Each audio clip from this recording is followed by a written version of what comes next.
Whether you appreciate their thick, impact-absorbing thighs or just love to lose yourself in those super kawaii eyes, there's no doubt that we on the western side of the fandom have a soft spot for this style of cosplay. Get back here! So I chased down a couple of these rare fursuiters to ask what they think about their suits. Hey guys, welcome back to the channel, and if you were wondering what you were just seeing there, well, according to Bleeping Computer, it just had to happen. Let's go down here, and apparently the Midwest FurFest 2023 was attacked by the BLE Spam Attack. It was quite the attack because a lot of people were affected at this conference, and it's the first conference I've heard of where an attack like this has taken place. Now, everything from there was business disruptions due to the Square payment readers going offline. There was also people with hearing aid and heart monitors that had problems. And there was even a person reporting that their insulin pump, this guy right here, Morganite, he says that his insulin pump disconnected from his Android telephone, which was running the app that not only monitored his insulin pump, but ran it too. Let's go up here and see what he says here. He posted on X to the person spamming the BLE attack at the MFF. Your joke caused my Android device I used to control my insulin pump to crash. If I wasn't able to fix it, I would have had to have gone to the hospital. Well, I'm glad he was able to fix it and everything was okay. But this is the type of issues that can arise. There are Bluetooth linked devices out there that, you know, we don't know about that could be life-threatening. Let's take a look at, this is his Bluetooth device here. It's called an Omnipod by Simply Life. There it is there. There it is linked to his phone by Bluetooth. And this is an FDA-approved device, but surprisingly, nobody ever thought of the Bluetooth link, some type of interference that could disrupt the communication, that it could be an issue. So we live in a Bluetooth world right now, and our lives seem to depend on it. So kind of scary. Now over here, this person here is the dealer's den, so he was selling stuff. He says, if you're using a flipper at the MFF dealer's den, please, for the love of God, stop. Each time you use it, it's disconnecting our Square readers, which we rely on for payments. You are affecting our livelihoods and sales. I love weird tech things, but this is not the vibe. And this person down here is like, what the flip? I just Googled it. How is the sale of these things even allowed? So anyways, let's go over here. Apple releases a 17.2 update.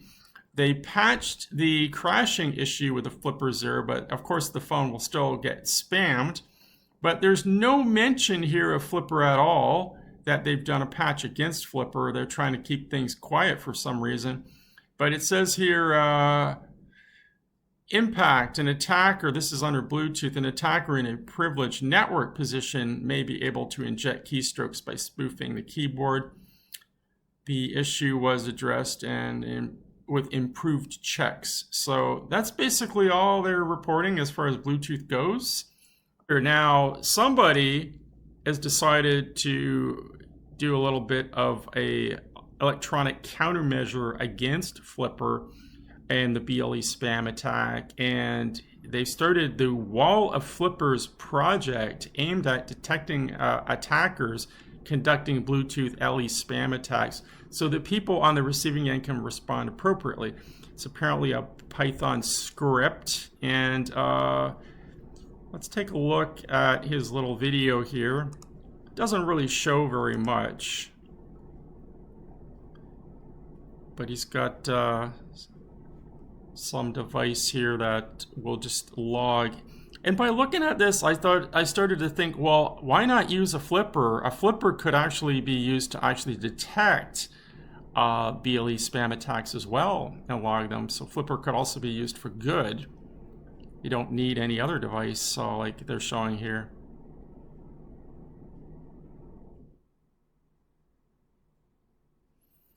anyways, that looks like the end of that video. Doesn't really tell us too much, but interesting enough to know that there's somebody out there trying to counterattack the attack, which is always a good thing. And this is on the Bleeping Computer site. So guys, there was another news report which was quite funny, again about the kid at school that was crashing phones in class. Another TV news outlet decided to do a story on it as well. And they also had their tech guy in the station talking about it. And again, it was really funny because I feel sorry for the guy. I don't know, they just put these, they call up their tech guy or whatever, or the engineer, station engineer, and think like he knows everything. But again, he really didn't know much at all, and it was kind of funny. So I'm going to end this video with that story. Okay, guys, have yourself a good one. Child's Christmas list. It's called a Flipper Zero. WSMV's investigative reporter Courtney Allen looked into what they are and how some kids are using them for trouble. Lynn Mowdy likes being able to get in touch with his son at Lebanon High School if he needs to. You know, they had a child that brought a gun one time. It's why his son and many students bring a cell phone. But recently, a student brought a device to school that can interfere with that connection. That's pretty scary. It's called a Flipper Zero. Wilson County Schools confirms a student brought one to school in October and used it to shut off some cell phones in the classroom. Wilson County Schools says the student was disciplined, adding that their network was never breached. And joining us now, WSMV's Bob Zaradine. Bob, thank you for joining us. Tell us a little bit more. What exactly is this device? It's a, I call it, most of the people in the industry calls it the toy with that's a hacker's toolkit. It's just like a lot of these techies are calling it out on social media now. It's a really nice little device that encompasses a lot of capabilities, and it's pretty powerful. Wow, I cannot believe this is on children's wish list. You know, at one point, Customs didn't even let them into the country. Again, they're not letting shipments in again. Tell us why and how people are getting their hands on them if they're not being let in. Well, they only held up one shipment back in September last year, but now they're allowing them in.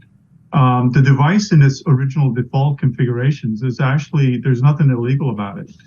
It's the problem is that it's an open source, so people can actually get in there and then do their own little configurations and turn whatever it's legal to illegal. But no, Customs is allowing, it's not stopping them. There's a couple of countries out there, I believe Brazil is one of them, that had completely stopped importing them.